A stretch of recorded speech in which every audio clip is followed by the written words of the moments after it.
Mga kababayan, ang buhay ay isang paglalakbay ng mga tagumpay, kasiyahan at hindi maiiwasan mga bagyo. Itong nakaraang mga linggo at buwan, naranasan natin ang iba't ibang bagyo na nagpalambot ng ating tuhod at nagdala ng takot sa ating mga puso. Lahat tayo ay nakaranas na at balang araw ay makakaranas pa ng madilim na ulap, malakas na hangin at ang ulan na parang hindi natatapos.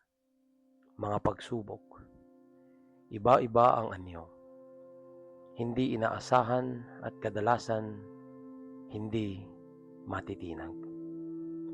Alam natin, hindi ba, ang pakiramdam ng pagbangga sa isang bagyo kapag ang mundo sa paligid natin ay magulo at parang lahat ng pinaghirapan natin, lahat ng inaasam ay unti-unting nawawala. Mga relasyon na sinusubok, mga pangarap na nauurong, mga laban sa kalusugan na tila walang katapusan. O marahil ang di mabilang na pressure ng araw-araw na buhay na unti-unting naninira sa ating kapayapaan. Ngunit heto ang katotohanan tungkol sa mga bagyo. Hindi ito magtatagal. Walang bagyo, gaano man kalupit o katagal tumagal, na mananatili sa isang lugar. Darating ang oras na lilipas din ito. Ang langit ay magliliwanag. Ang hangin ay tatahimik. Ang ulan ay titigil. Pero heto ang tanong. Kapag lumipas na ang bagyo, hindi tayo palaging pareho. Minsan, iniwan tayo nito ng mga sugat, mga pagbabago at mga katanungan. Nakatayo tayo sa gitna ng pagwasak, tinatanaw ang pinsala, nagtatangkang maintindihan ang lahat ng nangyari.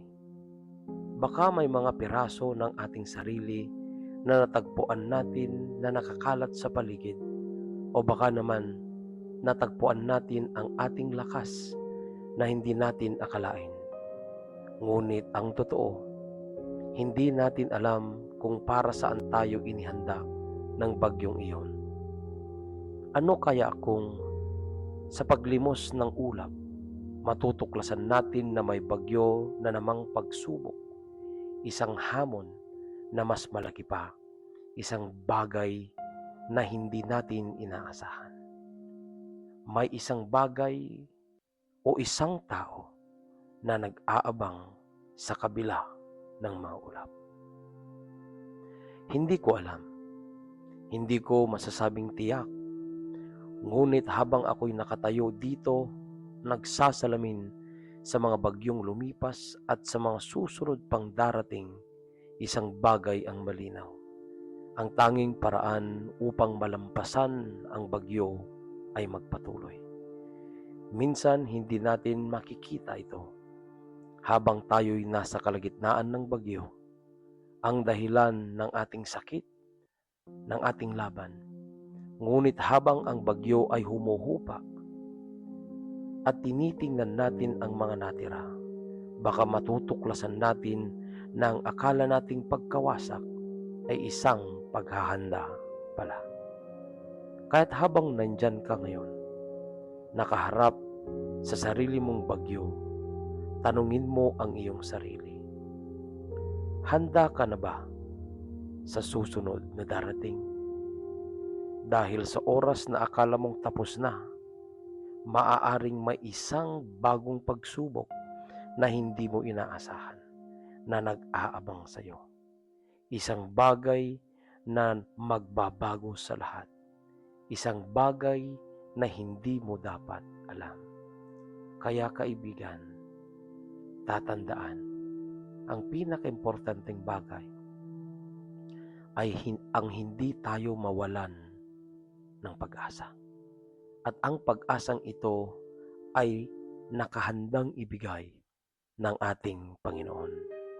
Magtiwala ka, manalangin ka, manalig ka, at manatiling nakatayo sa pagharap sa mga pagsubok sa lahat ng oras at araw ng ating buhay.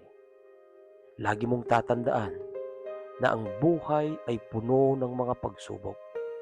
Ang buhay natin ay laging nagkakaroon ng mga pagkabigo, kalungkutan, pero hindi nawawala ang mga oras na tayo ay masaya at maligaya.